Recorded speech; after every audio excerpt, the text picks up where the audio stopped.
Bonsoir, bienvenue dans 28 minutes. Quelle joie de vous retrouver pour cette séance de rattrapage des meilleurs moments de l'émission. Au sommaire ce soir, donc plusieurs invités, formidables évidemment, du débat bien évidemment. Et en fin d'émission, vous retrouverez vos chroniqueurs adorés, Marie Bonisseau et Xavier Mauduit. Nous commençons sans plus tarder avec un type extraordinaire, le chercheur Fabien Esculier, qui se passionne pour l'engrais humain fabriqué à partir de nos urines et de nos excréments à nos toilettes sèches.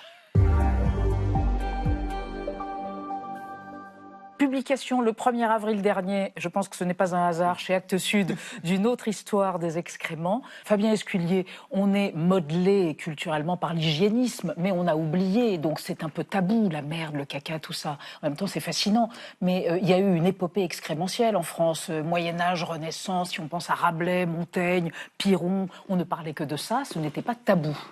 Tout à fait, et en fait, de façon générale dans l'histoire de l'humanité, utiliser les urines et matières fécales humaines comme engrais, comme on le fait avec celles des vaches, des cochons, des poulets, c'est quelque chose de très classique. En fait, ce qui est plutôt très original, c'est de ne pas avoir des filières dont l'objectif est de valoriser en agriculture les urines et matières fécales humaines. Et pourtant, l'urine est bourrée, entre autres, d'azote, d'où cette idée de revenir à quelque chose de naturel, à cette circularité. L'azote, je veux dire, elle est dans les végétaux, donc on rend à la terre, au fond, ce qu'elle nous donne à travers les végétaux qu'on ingère. Vous dites, avec toute l'urine des franciliens, 12 millions de personnes à peu près, on pourrait fabriquer quotidiennement 25 millions de baguettes de pain.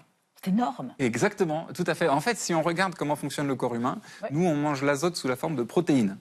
Et ensuite, on ne sait pas le recycler à l'infini, et tout ce qu'on mange, ça ressort. Ça ressort principalement dans l'urine, on en est souvent assez peu conscient, c'est l'urine qui est la principale façon dont le corps excrète les matières, et on l'excrète sous la forme d'urée. Maintenant, quand on regarde comment fonctionne une plante, elle mange de l'urée et elle fabrique des protéines. Donc en fait, depuis le début de l'histoire de l'humanité et de l'agriculture, on a fait tourner globalement cette boucle. Les plantes fabriquent des protéines à partir d'urée, les humains mangent des plantes et les protéines, et puis excrètent l'urée. Donc c'est finalement en fait quelque chose qui a été extrêmement commun parce que c'est une sorte de bon sens, je dirais, de faire circuler ces matières de cette manière-là. Alors, il y a des endroits où ça se fait d'ailleurs de plus en plus, à petite échelle, mais ça va sans doute grandir grâce à votre livre notamment et à votre action militante. Fabien Esculier, on en parle avec vous. Anna, à Châtillon, près de Paris. Oui, si je vous dis que vous pouvez collecter votre pipi dans un bidon, que vous pouvez ensuite le déposer dans une cuve collective et qu'à 2 pas de là, en plus, vous allez pouvoir acheter vos fruits et légumes qui ont poussé grâce à votre urine, vous vous dites certainement que c'est de la science-fiction, mais non, vous êtes à Châtillon, dans les Hauts-de-Seine, en région parisienne, la première ville de France qui a installé en 2024 un point d'apport d'urine volontaire. L'avantage, c'est que l'urine n'est pas diluée, elle conserve donc ses nutriments, et ça, c'est un engrais naturel très prisé pour les maraîchers. Les urines d'une seule personne sur 1 an peuvent fertiliser jusqu'à 500 mètres carrés de champs.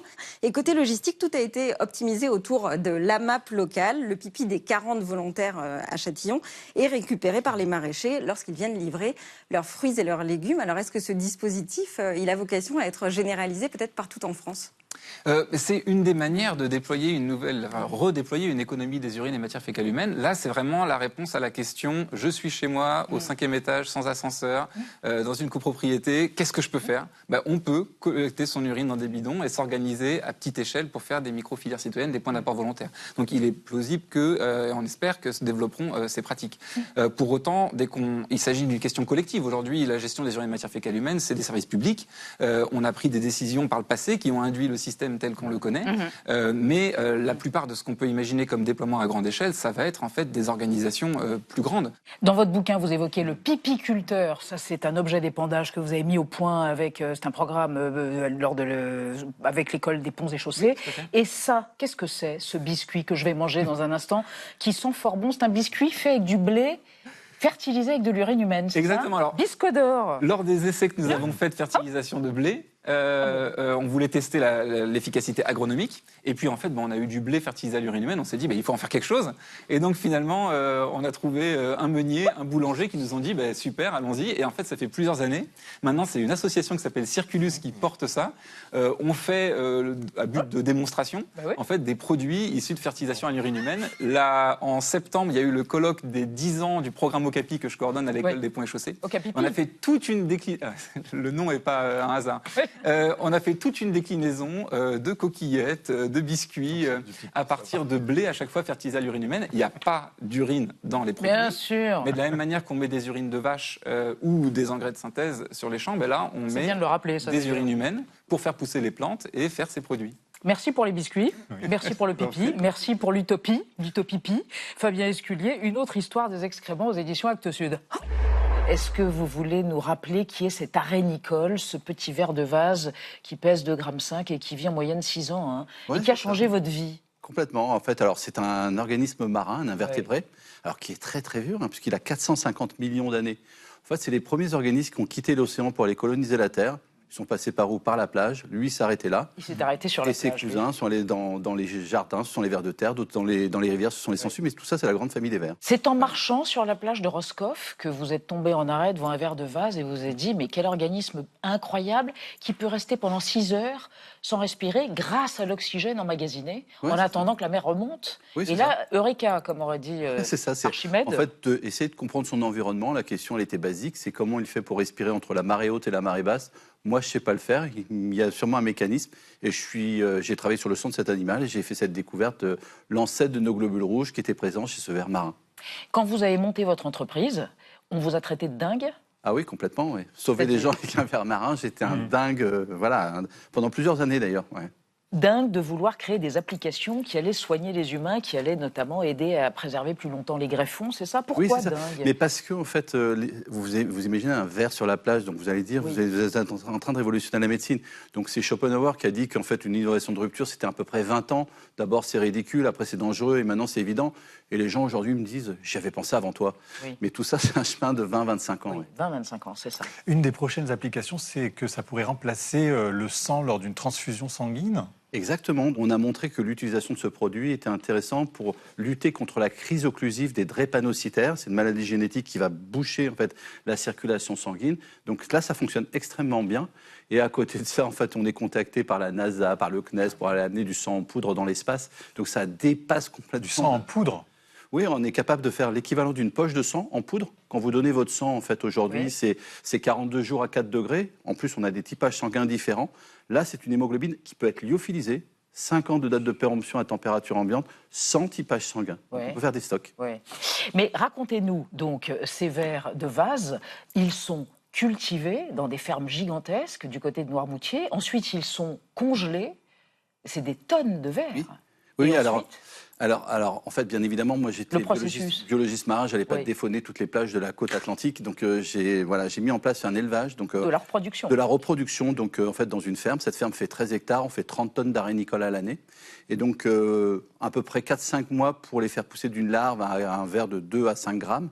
Et ensuite, on les congèle et on les extrait. Donc, il y a tout un process d'extraction de cette molécule dans les conditions pharmaceutiques. La molécule M101. Voilà, c'est l'hémoglobine extracellulaire M101 que l'on va après extraire et qu'on va façonner en liquide, en gel, en lyophilisé, en fonction des applications qu'on utilise. Vous avez également contribué à soigner, à accélérer la cicatrisation de grands brûlés qui ont été brûlés dans le fameux bar Constellation de Crans-Montana, c'est ça? Et ça, c'est très récent? C'est ça, c'est en fait entre le 31 et le 1er, donc on nous appelle, donc dans son nightclub, en fait, des jeunes sont brûlés, donc je me mobilise, en 10 jours, on amène nos pansements à Lausanne et en fait, on utilise ces pansements sous forme de gel qui vont aller apporter de l'oxygène par la voie topique, donc permettre de cicatriser les plaies qui sont de 3e degré, en fait, qui n'y a plus de microcirculation, et on a évité les amputations de ces jeunes, donc les extrémités, les mains, les nez, les oreilles, grâce en fait à ces technologies. Et puis avant, on avait traité aussi un patient qui était brûlé à 85%. En 2018. Voilà, c'est ça. Oui, ça avait été très impressionnant. Oui. Est-ce que vous avez été médaillé de bronze du CNRS, je crois, il y a un certain nombre d'années. Est-ce que certains camarades scientifiques, biologistes marins ou autres, vous ont reproché de passer de l'autre côté, du côté obscur de la force, en devenant un entrepreneur et de quitter le CNRS au passage? La réponse est oui. Et en fait, on quitte pas. En fait, on m'a dit qu'on quittait pas le CNRS. C'est vrai qu'on se battait pour rentrer. Et puis moi, j'adorais ce que je faisais là-bas. Mais en fait, on fait sa carrière généralement au CNRS. Et donc, on m'a dit, tu as réussi ta vie, tu es chercheur au CNRS. Moi, ma vie, c'est pas ça. Ma vie, c'est ma rencontre avec le ver. Avec le ver de vase. Voilà, qui a permis d'extraire cette molécule et aujourd'hui de soigner les vies et puis d'amener cette technologie dans le monde entier. Qu'est-ce que c'est une forêt sous-marine? Qu'est-ce qui peuple une forêt sous-marine? C'est l'équivalent de nos forêts terrestres. mais qu'on va descendre sous la mer avec un effet qu'on appelle canopée, comme sur les forêts terrestres, sauf que ces forêts, elles sont créées d'animaux, donc de coraux, de gorgones, d'éponges. Et quand il y en a une certaine densité, on va avoir cet effet de limitation de courant à l'intérieur, de microclimat, qui va permettre des oasis de vie. Elles sont précieuses et elles sont menacées ? Elles sont précieuses parce que c'est des oasis. Ouais. Les récifs coralliens sont des forêts animales marines, par exemple. Et elles sont menacées par le chalutage de fond, par la pollution, par les changements climatiques. Donc il y a des choses sur lesquelles on ne peut pas intervenir, ou en tout cas assez peu, le changement climatique. Il y a des choses sur lesquelles on peut intervenir maintenant, et ça c'est à travers les aires marines protégées pour empêcher en particulier la pêche industrielle et la pollution. Vous êtes descendu à 130 mètres de profondeur, c'est assez rare, peut-être un peu dangereux même, mais qu'est-ce qu'on y voit exactement, si on peut y voir quelque chose d'ailleurs? En fait, on y trouve des écosystèmes incroyables, une vie hyper dense, très riche. On ne s'attendait pas du tout à découvrir tout ça en Antarctique. En Arctique, on avait des belles plongées, puis des plongées moins belles. En péninsule antarctique, chaque plongée était exceptionnelle. Il faut imaginer qu'on évolue dans un caméleux de bleu, de gris, de blanc, et qu'on passe la surface de l'eau, et d'un coup, c'est une explosion de couleurs.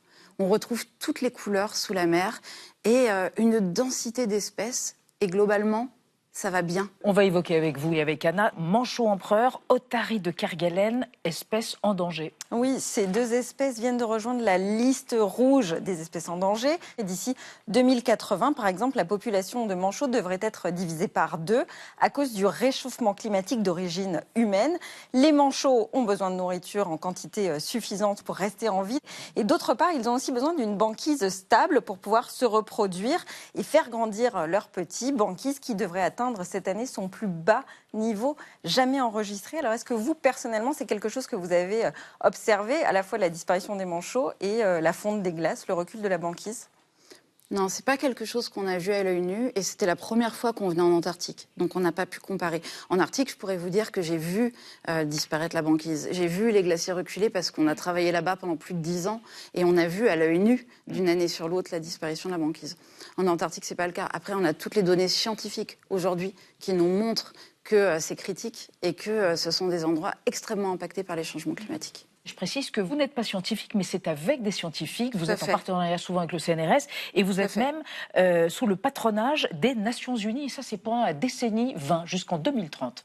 Ouais. C'est important dans l'idée d'émerveiller, mais aussi d'alerter et que ce soit fait de façon extrêmement factuelle et scientifique. C'est vrai qu'au départ, nous, notre motivation, c'était vraiment l'exploration, la documentation. Très vite est arrivée la science. On a ce très beau partenariat avec le CNRS qui nous permet vraiment d'avoir de plus en plus de résultats, de publications scientifiques qui viennent soutenir ce travail de plaidoyer.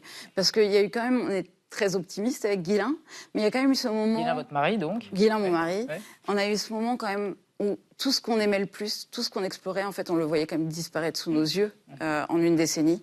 Les coraux, la banquise. Et il y a eu ce moment de désespoir à se dire, mais en fait, on explore, mais à quoi ça sert d'explorer pour voir tout ça disparaître? Et en parallèle, nos publications montraient que ces espaces mésophotiques, donc un peu plus profonds, entre 30 et 200 mètres, eux, allaient plutôt bien, mais qu'ils n'étaient pas protégés parce qu'on n'avait pas ces connaissances. Donc aujourd'hui, vraiment, l'objectif, c'est que tous ces résultats qu'on a servent à avoir des meilleures mesures de protection. Et de préservation pour ces espaces merveilleux dont vous êtes venu nous parler. Merci infiniment. En règle générale, à vos patients, vous ne dites pas que vous êtes vous-même bipolaire, mais ça vous arrive parfois de le leur dire. Comment est-ce qu'ils réagissent en général, vos patients? Alors moi, quand je le dis, c'est que on a des patients qui ont galéré pendant parfois 20 ans, 30 ans, qui ont essayé 40 médocs, 40 thérapies, 40 trucs, et du coup de leur dire, écoutez, on va tenter ce nouveau médoc, ça leur suffit pas du tout, ils ont besoin d'espoir, ils en ont fait 50 avant, et dans ces cas-là, quand je vois, parce qu'il y en a, on ne sait pas si on va les revoir la semaine prochaine, honnêtement, où je n'hésite pas à leur dire, bah, écoutez, moi j'étais dans la même situation, je comprends que vous ayez qu'une envie, c'est de prendre la tangente, je l'ai pas fait, j'en suis là, et donc c'est quand j'ai besoin de temps, en fait. C'est pas pour leur raconter ma vie, parce que mon parcours Ça crée un lien particulier. Voilà, c'est ça. Ça crée un lien un peu plus rapide, honnêtement. Et puis des fois, ça fait flop et les gens disent « Oula, c'est qui ce type ?» et ils ne reviennent pas. Dans votre livre, vous consacrez un chapitre entier au DSM, qui est une sorte de répertoire de toutes les maladies mentales et de leur traitement. Est-ce que vous l'utilisez encore aujourd'hui? Est-ce qu'il faut au contraire s'en séparer un peu pour pouvoir traiter correctement les patients? On est la seule discipline où on réunit des experts et on crée des critères et on dit ça c'est telle ou telle maladie. On a fait les études après, les psychiatres ne sont pas d'accord. On fait parfois à peine mieux que le hasard. Il y a des diagnostics qui ont été réfutés par la science et on continue à réciter les critères comme ça. Donc j'ai fait comme tout le monde, hein. Je les ai appris, les critères, un par un. J'ai vu que c'était bidon et maintenant je m'en sers plus. Du tout? Donc, non, je m'en sers plus. Ça ne veut pas dire que je fais n'importe quoi, mais je me sers d'autres choses. À propos de la psychiatrie française, je vous cite, la psychiatrie française est honteuse, j'en suis le dispensaire. On parle souvent de cette crise de la psychiatrie française. Pourquoi, d'après vous, elle est aujourd'hui, on va dire, la mal-aimée des médecins d'une part, et puis peut-être encore plus des pouvoirs publics? En France, la psychiatrie est complètement arriérée. On a des autorités de santé qui font des recommandations qui sont éclatées au sol, excusez-moi. Il y a des médicaments qui sont recommandés alors qu'on n'a pas une seule étude interventionnelle. Enfin, je ne sais pas si vous vous rendez compte, le tertian, c'est le neuroleptique le plus prescrit en France. C'est autorisé chez les enfants à partir de 3 ans. On n'a aucune étude. Il n'y a pas une étude, on est le seul pays au monde qui fait ça avec le Portugal, c'est un truc de fou. Il n'y a pas de formation médicale continue. C'est très inquiétant ce que vous faites comme... Ah mais oui, mais c'est vrai. Vous allez affoler les... Ouais. Mais je pense qu'il faut s'affoler. On reste sur les médicaments et parfois, vous, à vos patients, vous prescrivez justement des substances qui n'ont pas reçu d'autorisation de mise sur le marché. Certains vous qualifient même de charlatans. Qu'est-ce que vous leur répondez? Ils sont ignorants. Si demain, je trouve que les graines de chia soignent le cancer, c'est pas le cas, hein, mais si je trouve que ça soigne le cancer, ce sera pas dans le Vidal, parce que c'est naturel, on peut pas faire d'argent avec. Vous avez le pramipexole, les gens prennent pas 1 kilo dans la dépression, je sais pas si vous vous rendez compte en psychiatrie, et en fait c'est un vieux machin, donc ça a pas l'AMM, mais c'est des questions financières exclusivement. La bipolarité touche à peu près aujourd'hui 3% de la population française, j'imagine donc 3% de la population française diagnostiquée comme telle. Est-ce que les diagnostics ont suffisamment progressé pour que ça corresponde à peu près au nombre de gens atteints de bipolarité en France, ou est-ce qu'on peut imaginer qu'il y en a bien plus que ceux qui ont été diagnostiqués comme tels? C'est comme pour le TDAH, à mon avis. En psychiatrie, on diagnostique des gens qui devraient peut-être pas être diagnostiqués, et ceux qui devraient l'être, ils passent complètement sous les radars. Donc pour le TDAH, je vais pas me faire d'amis là, on a des gens qui sont diagnostiqués TDAH et autisme, où c'est quasiment invisible, hein, c'est le grand truc du moment. Mais à côté, on a des gens SDF, en prison, etc., qui ont un handicap visible, qu'on pourrait aider de façon très claire, qui passent complètement sous les radars. Votre femme est psychiatre, et c'est elle qui vous suit d'ailleurs. Oui. C'est pas un peu compliqué d'être suivi par sa femme, si c'est parfait. C'est parfait parce que... Non mais c'est vrai, moi je me suis rendu, j'ai vraiment baissé les armes. Et il y a un moment où j'étais pas bien, et quand elle me disait là t'es pas bien, t'es chiant, et je prenais mes médocs, je changeais. Si j'arrête mes médocs, elle se barre. Et elle a raison, c'est invivable, hein, sans médocs, c'est invivable. Et ça rend les choses beaucoup plus simples, honnêtement. Donc je suis très content. Thérapie assistée par psychédélique, donc il y a un protocole. Combien de temps ça dure? Quelques heures, 8 heures, 9 heures? Vous pouvez nous le décrire? Oui, tout à fait. Ce voyage? Oui, donc le voyage dure en effet 6 à 8 heures en ce qui concerne la psilocybine. Si on parle de la LSD, ça va être plus long, et la MDMA est un petit peu plus courte. C'est un état modifié de conscience, c'est pour ça qu'on parle de trip, c'est un voyage intérieur dans lequel la personne s'embarque, puisqu'il y a beaucoup de modifications au niveau du cerveau, avec le cerveau qui va se secouer. C'est comme la boule à neige, hein, vous voyez ces petites boules qu'on secoue, ça se secoue, la neige va dans tous les sens, et puis heureusement, ça retombe, et au moment où ça retombe, on peut justement réorganiser certaines choses. Et donc cet état modifié de conscience, il doit, comme vous l'avez très bien dit là, il doit être préparé. Encadré. Encadré, donc il ne s'agit pas de le faire de façon récréative. Ça se fait à l'hôpital? Ça se fait à l'hôpital? Ça se fait à l'hôpital. Ça peut se faire aussi en Suisse en libéral, chez des psychiatres qui sont accrédités, certifiés et formés pour cela. On ne doit pas rester dormir à l'hôpital, on peut aller la journée, arriver le matin et repartir le soir. Et puis il y a cet accompagnement, parce que ce qui est génial dans ces thérapies psychédéliques et dans ces substances, c'est qu'elles vont ouvrir une fenêtre de neuroplasticité pendant plusieurs semaines. Et donc pendant ce temps-là, votre cerveau sera beaucoup plus flexible, beaucoup plus prêt à accueillir des nouvelles idées. Vous l'avez fait? Je l'ai fait, oui. Je l'en parle dans le livre de façon encadrée, de façon légale et pour la formation. C'est tellement différent de ce qu'on peut vivre dans la vie de tous les jours que les patients eux-mêmes le disent. On préfère que la personne sache de quoi on parle. Ça concerne, enfin, c'est recommandé dans le cas de dépression, d'addiction, mais pas de problèmes psychotiques ou encore de troubles bipolaires. Hein, il faut le dire. Hein. Il faut le dire. Il y a Voilà. des indications Faut très spécifier précises. les choses. Oui, et il y a des contre-indications. Parce que comme ça remue beaucoup, quand on est psychotique, on est déjà déconnecté de la réalité et très désorganisé, ça peut augmenter la désorganisation. Donc les troubles psychotiques et les troubles bipolaires sont en effet des contre-indications actuelles. On va évoquer avec vous, docteur De Poit, et avec Anna, le fait qu'aux États-Unis, Donald Trump est en croisade pour dépénaliser précisément ces substances, ces champignons hallucinogènes qu'on appelle les psychédéliques. Oui, terminer l'époque Nixon où la drogue était l'ennemi numéro 1 des États-Unis. Aujourd'hui, avec Donald Trump, il est plutôt question d'alléger les restrictions autour de l'usage thérapeutique des psychédéliques. Un décret a d'ailleurs été signé en ce sens, inspiré par Elon Musk et le ministre de la Santé Robert Kennedy Jr., qui n'hésitent pas tous les deux à parler ouvertement des bienfaits de leurs expériences psychédéliques. Ce décret, il doit permettre de faire avancer la recherche sur le LSD et la psilocybine notamment, et in fine bénéficier aux vétérans de guerre, car chaque année, il serait 6 000 à se suicider, faute d'une prise en charge efficace de leur syndrome de stress post-traumatique. Alors imaginons que les États-Unis en viennent un jour à dépénaliser les psychédéliques. Est-ce que vous pensez que ça peut pousser d'autres pays à faire de même? Oui, je pense que ce sera un signal très important. Et une fois que ça pourra être là autorisé, puisque c'est la première étape en fait, c'est de sortir ces substances de leur classe de stupéfiants. Un stupéfiant, c'est donc illégal, c'est dangereux, ça ne sert pas au niveau médical et ce serait même dangereux sous usage médical. Toutes les études de ces 25 dernières années, qui sont des études extrêmement sérieuses, publiées dans des grandes revues, disent le contraire, disent qu'un usage médical est possible. Donc les sortir de cette classe de stupéfiants permettra justement de faciliter et d'accompagner la recherche pour permettre in fine une mise sur le marché qui sera bénéficiaire aux patients qui souffrent maintenant et qui souffrent, comme vous le dites, sans avoir de traitement.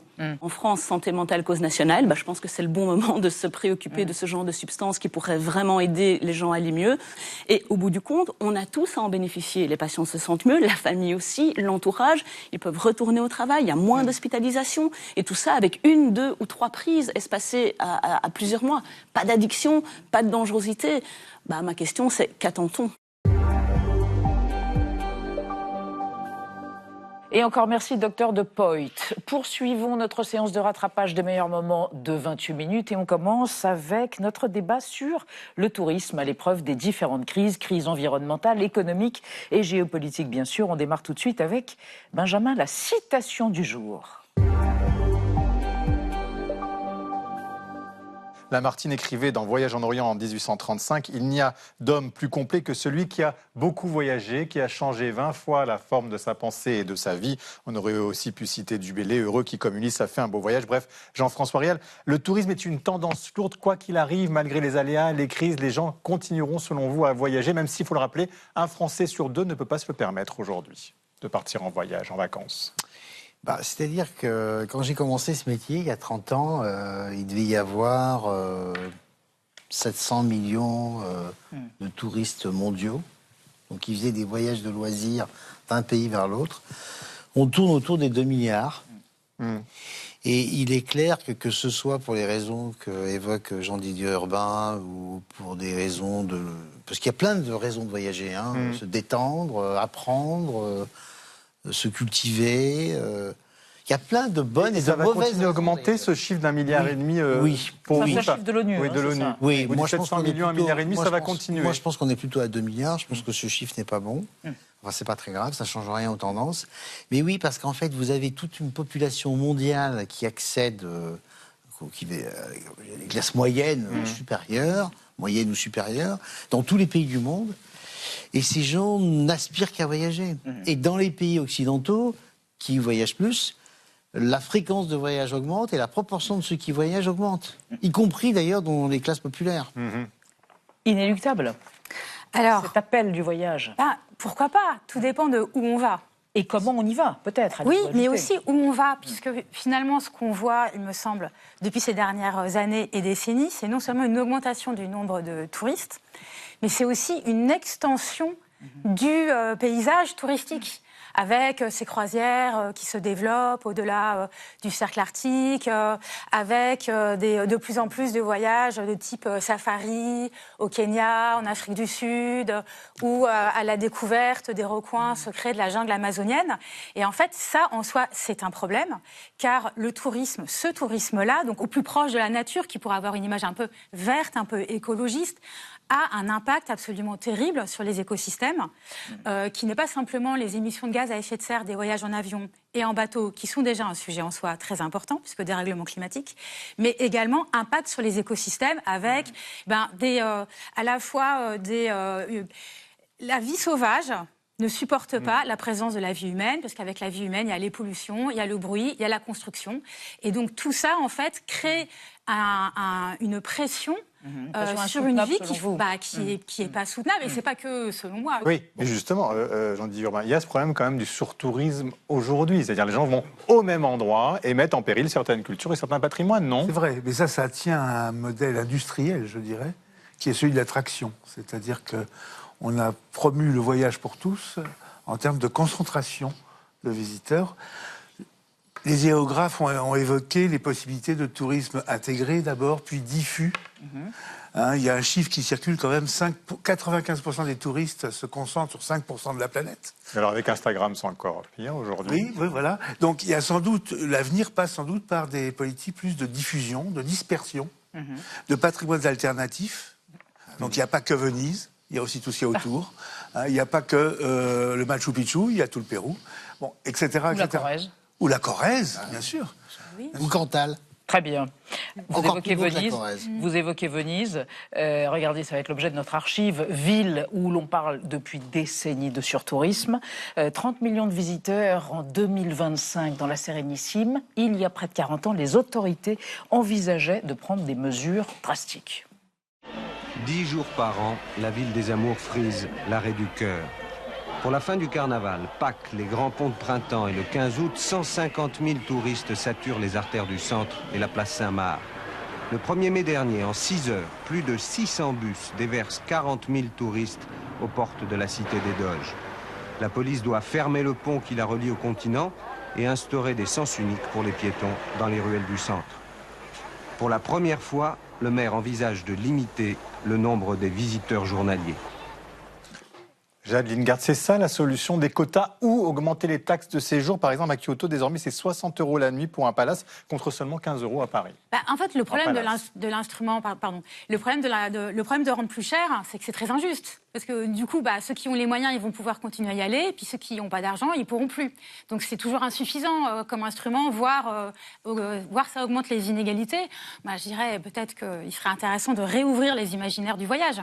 Et peut-être penser davantage voyage, détente, découverte, randonnée, marche, que tourisme, et pas forcément imaginaire, et pas forcément horizon lointain, ou alors que l'horizon lointain, il peut être assez proche de là où on habite, une forêt, une montagne, aller marcher près d'un lac. En fait, si l'idée, parce que c'est beau ce que vous disiez tout à l'heure sur comment est-ce que en allant ailleurs, en sortant de son quotidien, on retrouve de la liberté, de l'inspiration. C'est hyper beau, c'est précieux. Et dans des vies modernes et contemporaines, on est tellement sous pression, on a besoin de ça.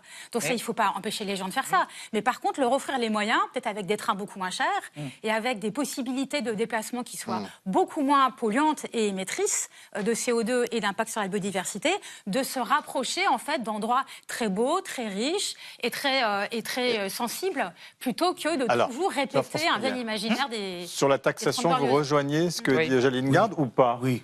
Alors, c'est injuste. Moi, je prône le quota par jour maximum plutôt que la taxe. Même si l'un n'est pas forcément incompatible avec l'autre. Mais surtout, moi, ce que je prône, ce qu'on fait tout le temps chez nous, on appelle ça voyager à contre-courant. Moi, je vais pratiquement chaque année à Venise. Et je déteste le tourisme de masse. Je peux vous dire que moi, je m'arrange pour aller à Venise à des moments, à des instants où je suis tout seul, à la fois en termes de moments, de période et d'endroits. Donc c'est possible. Est-ce que la géopolitique, justement, elle a un impact sur le choix des voyageurs et de leur destination? Et je pense notamment aux États-Unis, par exemple, les Français, de plus en plus de Français refusent d'aller aux États-Unis. Oui, c'est assez nouveau, je trouve, parce que l'Espagne franquiste n'a pas du tout arrêté la vague française dans les années 60. Les Français sont allés à Cuba en plein régime castriste, avec une île coupée en deux entre les indigènes et les visiteurs. On a été dans la Russie poutinienne tant que Poutine n'a pas déclaré la guerre. On ne s'est jamais trop posé de questions, à vrai dire. Tant que le tyran maintient la paix, on y va. C'est à partir du moment où la guerre apparaît qu'on change d'avis. Parce que là, effectivement, on met sa peau en péril, le voyage devient vraiment une aventure, il y a du risque, et il y a un baromètre, d'ailleurs, que vous devez peut-être connaître, qui est le baromètre Ipsos, avec Europe Assistance, quels sont les risques, et la classification des risques pour les voyageurs. Le critère politique n'intervient que qu'en cas de conflit. Ce qui peut inquiéter les gens, c'est l'hygiène, justement, le sanitaire, quand il y a des problèmes d'épidémie, ou alors les problèmes d'insécurité sociale. Je ne parle pas de la sécu, bien sûr, mais de la dangerosité de la fréquentation des lieux. Ça joue énormément. Mais autrement, dissuasif, massivement, il n'y a que la guerre.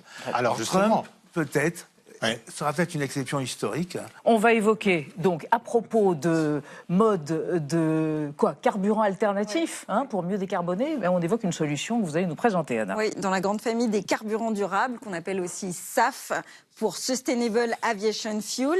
Il y a ceux qui sont fabriqués à partir de résidus agricoles, colza, tournesol, betterave ou canne à sucre, ou bien d'huile de cuisson, et qu'on peut mélanger à 50-50 avec du kérosène. Ils permettent notamment de réduire de 80% les émissions de CO2 grâce à leur bon bilan carbone. Et depuis 2025, un règlement européen impose d'ailleurs aux fournisseurs de carburant d'intégrer au minimum 2% de ces carburants durables dans les carburants qui sont livrés aux aéroports européens. Mais il y a aussi les e-carburants, des carburants de synthèse, liquide ou gazeux, fabriqués à partir d'énergie renouvelable, par exemple à base d'hydrogène. Sauf que dans la réalité, la consommation de SAF reste encore très marginale. Pourquoi ? Car il coûte très cher, jusqu'à 12 fois plus cher que le pétrole. La directrice générale d'Air France estime que 1% de SAF dans ses avions, ça coûte 100 millions d'euros. Et 10% de SAF, c'est donc 1 milliard d'euros qui vont mécaniquement se répercuter sur le prix des billets d'avion. Alors l'objectif européen de 20% de SAF, de carburant durable dans les avions à l'horizon 2035, ça semble totalement hors d'atteinte pour l'Association internationale du transport aérien. Jean-Didier Urbain, pour décarboner l'aviation, est-ce qu'il ne faut pas d'abord réduire nos déplacements, comme le disait Jade Lingard, ou alors est-ce qu'il faut peut-être tout miser sur l'avion à hydrogène ? Par exemple, la Chine vient de lancer son premier vol d'une vingtaine de minutes. Moi, je suis assez d'accord avec Jean-François Ria. J'ai toujours un peu l'impression que l'avion est un peu le bouc émissaire dans cette affaire. On ne parle pas, par exemple, de l'expansion des transports routiers. Le ferroutage est un vieux projet abandonné à jamais. Si, on en parle, mais l'un n'exclurait pas l'autre, justement. Oui, l'un n'exclurait pas l'autre, mais je veux dire, il y a des solutions quand même complémentaires qui pourraient améliorer les choses. La SNCF elle-même substitue des cars à ses propres trains. Enfin bon, je veux dire, il y a quelque part quand même des contradictions qui me paraissent assez gênantes, ne serait-ce que du point de vue du consommateur lambda, quoi. Bon, où est l'écologie dans cette affaire ? Ah non, il n'y a plus de train pour vous prenez le car. Bon, je pense que là, il y a un autre problème, et je pense qu'effectivement, l'avion doit être employé autrement. C'est-à-dire il faut renoncer à tout ce qui a été court courrier, court séjour. Tous les vols indirects. Ça a été une hémorragie, c'est évident. Donc réserver l'avion, à ceux qui partent longtemps, par exemple, ou pas ? D'abord, réhabiliter le séjour un peu plus long. Et le moyen et long courrier plutôt que... Vous dites pas de low cost, pas de compagnie aérienne low cost. Pas de compagnie aérienne low cost. Si, pourquoi pas. Ce sont les plus écologistes au monde. Ah bon ? Ah bah oui. Mais enfin, comment ça, les low cost les gens partent 4-5 jours en payant 50 € leur billet parfois. Mais je vais vous répondre, parce que la consommation aux passagers au kilomètre est la plus faible au monde. Il vaut mieux que vous preniez une low cost pour aller à Nice que de partir à Troyes en voiture. Est-ce que vous le savez, ça ? Il vaut mieux prendre le train, en fait. Ah bah bien sûr, sauf le train en Pologne, en Allemagne. Le train dont les prix sont beaucoup plus chers si on compare les trajets en France que l'avion. Tout à fait, c'est un des scandales actuels et un des blocages, un des verrous en fait majeurs contre la transition écologique. Et moi, il me semble, je ne suis pas la seule à le dire, que face à ça, pour accentuer, accélérer, encourager cette révolution culturelle du voyage et du tourisme, moi je pense qu'il faudrait un plan massif de billets de train gratuits, de passes de train gratuits, finance comment, notamment pour les jeunes. on trouvera bien le moyen de le financer. En tout cas, il faut sur les billets d'avion, encore une taxe sur les billets d'avion. Économique, pour que ce soit tellement incitatif pour le déplacement que ça conduise en fait toutes ces personnes dont on parle depuis tout à l'heure qui ont envie de voyager à voyager autrement. Jean-Didier Urbain. Oui, je pense qu'on oublie quand même une dimension, c'est le développement du voyage individuel, autoproduit, auto-organisé. Et on a un symptôme de taille qui est le camping-car, où là on se passe de tout. On se passe de toutes les infrastructures collectives. On n'est plus du tout dans le collectif. Et ça, je crois qu'il ne faut pas négliger le phénomène. Pas du tout. Il me paraît extrêmement important. Quant à l'avion, effectivement, une fois, j'avais été invité par une compagnie aérienne canadienne qui m'avait dit, mais quoi, nous polluons. Écoutez, nous, un avion bien rempli, qui est en bon état de marche, c'est 2 litres au 100 km par passager. Alors, est-ce que, pardon, la solution, c'est pas le tourisme domestique? Regardez ce chiffre, 64% des Français ont l'intention de partir en vacances cet été. 61% privilégieront la France en réaction, notamment aux conflits internationaux. Est-ce qu'ils font pas preuve de raison, les Français? Il y a 2 solutions. Soit vous êtes dans une économie dirigée, de sagesse. Pourquoi pas, et on dit aux gens, vous avez le droit de voyager qu'en France, et on nous rapproche. Malheureusement, je crains que le monde entier ne prenne pas des positions comme celle-là, soit vous laissez des gens décider. Et aujourd'hui, l'avion, c'est pas un problème de moyens courriers, c'est pas un problème... L'avion, si vous voulez, le CO2 émis par les avions, c'est 75% de long courrier. Donc, on peut faire tout le baratin qu'on veut sur les vols Bordeaux, machin, train, etc., etc., ça ne résoudra pas le problème. C'est toujours les mêmes qui prennent l'avion. C'est aussi les sondages qui nous montrent ça, par exemple. C'est-à-dire que ceux qui prennent l'avion sont souvent les mêmes personnes qui utilisent ce moyen pour se déplacer. Oui, mais alors attention. Privilégié économique. Non, mais ça c'est. Alors, non, mais Jaline Garde, justement, sur ce point. Vous le confirmez, ça? C'est vrai. Ah bah si, c'est les personnes les plus privilégiées économiquement qui prennent le plus l'avion. Il y a une multitude d'études sur ce point. Et plus on a d'argent, plus on émet de CO2 dans ces voyages, parce qu'on prend plus l'avion. Donc en fait, c'est hyper corrélé. Mais ça, ce que vous dites, Jade, c'est vrai. D'abord, il y a... Mais donc, non, mais pardon, excusez-moi, je finis ma dernière phrase. Et donc, ça montre bien que, en fait, le voyage, ça ne sera pas si difficile que ça pour les Françaises et les Français de prendre moins l'avion, puisqu'ils sont aujourd'hui une minorité à prendre l'avion pour partir en vacances. C'est là où il ne faut pas grossir le problème au mauvais endroit, et plutôt insister, me semble-t-il, sur encourager à marcher, randonner, faire du vélo et prendre l'avion. Non, mais attendez, là, on ne peut pas raconter n'importe quoi. Rapidement, parce qu'on laisse la parole Elle a raison et tort. Elle a raison dans le fait que les plus riches, évidemment, sont ceux qui consomment le plus l'avion. Elle a tout à fait raison. Mais par contre, là où elle a tort, c'est que l'avion est de plus en plus pris par de plus en plus de gens qui ne sont pas des gens riches. Donc vous êtes contre la proposition de Jean Covici de prendre l'avion seulement 4 fois dans sa vie, et vous, Jean-Didier Urbain? Mais je la trouve complètement idiote. Et vous aussi? Moi, je pense qu'il y a de toute façon un gros mystère. Il y a des gens qui n'ont pas envie de voyager, on n'en parle pas. Donc ceux-là peuvent compenser ceux qui ont envie de voyager. Ne pas oublier non plus que le tourisme est né de l'urbanisation de la société. C'est quasi mécanique. Donc le désir de partir vient de cette urbanisation. Donc on retourne à la campagne. Très bien, tous à la campagne. Les talons hauts ont-ils été inventés pour les hommes? La question vous paraît farfelue, et pourtant. En Égypte antique, si les bouchers surélèvent leurs chaussures, avouons-le, c'est pour des raisons plus pratiques qu'esthétiques. Il s'agit d'éviter de patauger dans le sang des animaux, astucieux. Mais il faut attendre le Moyen-Âge pour que l'usage se propage en Italie. À cette époque, on porte des chopines. C'est une sorte de sabot en bois utilisé par les femmes nobles.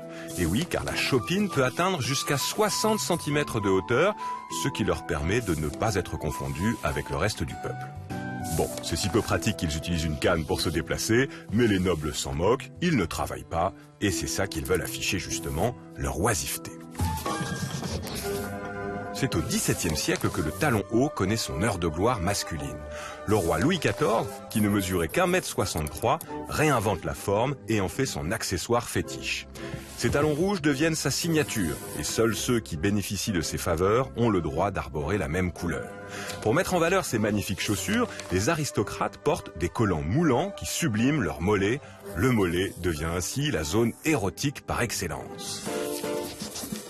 Mais la Révolution française va tout bouleverser. Fini les symboles aristocratiques, place à l'égalité. Les garde-robes s'adaptent peu à peu. Fini les couleurs vives, les parures et les talons pour les hommes. C'est ce que le psychologue Jon Carl Flügel appellera plus tard la grande renonciation masculine dans l'habillement. C'est aussi à ce moment-là que les femmes endossent seules le rôle d'apparat, voire de femme-objet, par compensation en quelque sorte. Le talon devient progressivement un attribut exclusivement féminin, symbole d'élégance et d'érotisme, et ce n'est qu'avec les rockers des années 70, comme Bowie ou Prince, que certains hommes oseront à nouveau prendre de la hauteur. Voilà, vous dînerez moins bête. Marie Bonisseau, Xavier Mauduit, l'heure de vos chroniques. Alors, Xavier, une épreuve de spécialité du baccalauréat pourrait être passée en langue régionale. Ce sera à partir de juin 2028, une annonce qui a été faite par Édouard Geffray, le ministre de l'Éducation nationale. Et on se concentre sur votre petit pote. Ah oui, Napoléon. Napoléon qui, en 1806, en tant qu'empereur des Français, lance la première grande enquête linguistique en France. Alors c'est une enquête qui dure longtemps, 6 ans. 6 ans, ça s'arrête en 1812, à un moment où la France est beaucoup plus grande qu'aujourd'hui. C'est la France des 130 départements qui va de Hambourg à Rome. Oui, Rome, c'est une préfecture de département français. Et cette enquête est confiée à Charles-Étienne Coquebert de Montbray. Cet homme-là est directeur de la statistique au ministère de l'Intérieur. Et il a l'intelligence de constituer tout un réseau de correspondants. Alors, les préfets, les sous-préfets, c'est assez facile, il est au ministère de l'Intérieur, mais aussi des curés, des gens de bonne volonté, à qui il demande... Qu'est-ce qu'on parle là dans votre bled chez vous? Et puis là, les réponses, et il constitue toute cette collection de données. Parce qu'à l'époque, tout le monde ne parle pas français ou französisch, comme on dit sur Arte.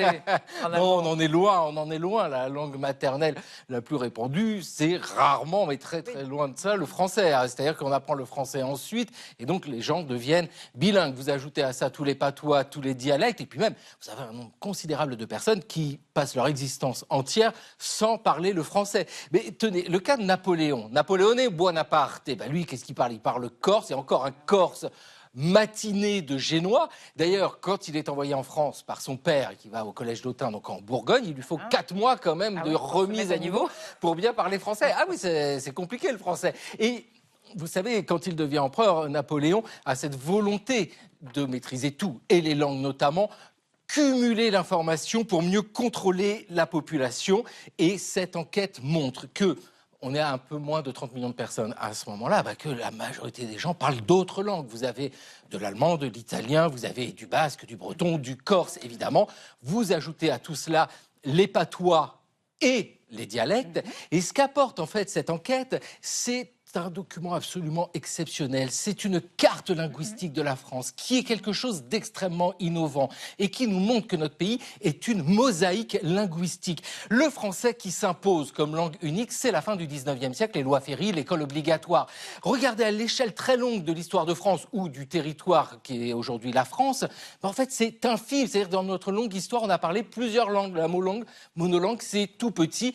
Pour vous dire autrement, par le passé, si vous ne parliez qu'une seule langue, vous étiez l'idiome du village. Ah, excellent, subtil. Chère Marie, à rebours de la ultra fast fashion, des marques françaises de vêtements de travail, on le vend en poupe. Mais oui, elles séduisent une nouvelle clientèle. C'est le journal Libération qui a pris le prétexte d'une exposition dans un musée que j'adore, le musée de la Poste à Paris, à côté de la gare Montparnasse. Exposition sur l'histoire du vêtement du travail. Et donc, Libération en a profité pour aller visiter 2 usines dans l'ouest de la France qui, tels des phénix, renaissent de leurs cendres grâce à une nouvelle demande qui est mondiale pour les blouses, les pantalons, les chaussures, qu'on garde toute sa carrière à la Poste, à la SNCF, à l'usine. Alors, le cas de la marque Cléman est assez fascinant. À la base, c'est un fabricant de chaussures, qui s'appelle Cléon, qui avait envie, fin des années 80, de compenser les hauts, les bas des effets de mode et de saison dans la fabrication. Donc, il se lance sur le marché des souliers qu'on met toute l'année et même toute la vie. Ce sont les souliers pour aller travailler. Et donc, ils vont postuler à des marchés publics pour équiper tous les pompiers, et tous les postiers, et les douaniers, les cheminots, etc. Le bijou de Cléman, c'est la padrée, qui est une chaussure en cuir avec ce cousu norvégien que vous avez peut-être déjà vu, qui demande de coudre la semelle à la tige. La tige, c'est le haut de la chaussure, via une bande de cuir. C'est très complexe et pénible à assembler, mais ça assure robustesse et étanchéité. Donc pendant 30 ans, cette padrée, elle va être réservée strictement aux travailleurs et aux travailleuses. Jusqu'à ce que, début des années 2010, on en trouve dans les friperies au Japon. Et là, il y a certains jeunes japonaises et japonais qui tombent en amour pour ces vieilles pompes increvables.